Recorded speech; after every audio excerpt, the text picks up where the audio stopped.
Hello and welcome back. We're going to carry on talking about peat-free growing today. So this is the second episode. It might make some of you chuckle to know that this has been recorded and accidentally deleted once. So let's hope we actually manage to get this to air. So today I'm going to talk about different types of peat-free compost because there are two different types effectively, and it's important to know the difference between the two. So I'm going to start by talking about this type of compost, which you will see is lovely and crumbly, and it's coir based. So way back in the day when peat-free compost first became available in the kind of horticulture industry, coir was kind of seen as the magic answer to not using peat. Now the reality is that coir is not a particularly sustainable product. It comes from halfway across the world. It's traditionally used in indigenous agriculture in the Far East and the East as a mulch, and so it's not the best of products in terms of sustainability. However, technically it's a waste product from the coconut industry. Again, that's another problem because the coconut industry is now a huge monocultural crop, but nonetheless it is using a waste product. And coir-based compost tends to behave in the same sort of a way as a silty, sandy soil would. It's free draining. Coir itself is quite dry, and so it's great for anything that needs free draining soil or compost, and with that in mind, it's really great for seeding things, for seed germination, for growing of plugs, and it's also great for the industry because it will go through a potting machine, whereas the other type won't. So this is where it gets quite funny because its positives are also its negatives. It's free draining, so it dries out quite quickly, and because it's free draining, it doesn't hold on to its nutrients that well. And because of that, some manufacturers have started to put controlled release fertilizer into their peat-free coir-based composts, but it definitely is something that you have to watch in terms of how they are kept nutritionally happy. And then there is what I would call UK waste based compost, which again looks a bit like that, and that's not particularly different from the coir based, but that's where the similarity kind of ends.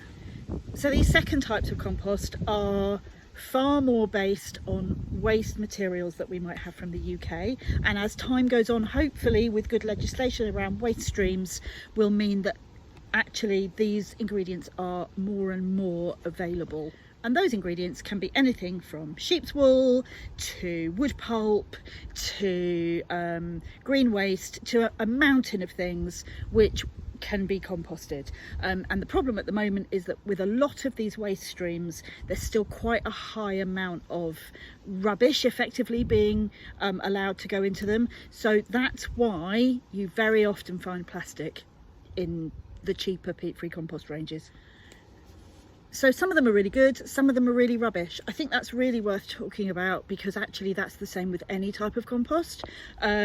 Here I've got Dalefoot. I'm a big proponent of Dalefoot. They are not paying me to make these videos, and what you can see with this compost is that actually when you squeeze it, whereas the coir based compost is quite free draining and quite silty running through your fingers, this behaves a lot more like clay.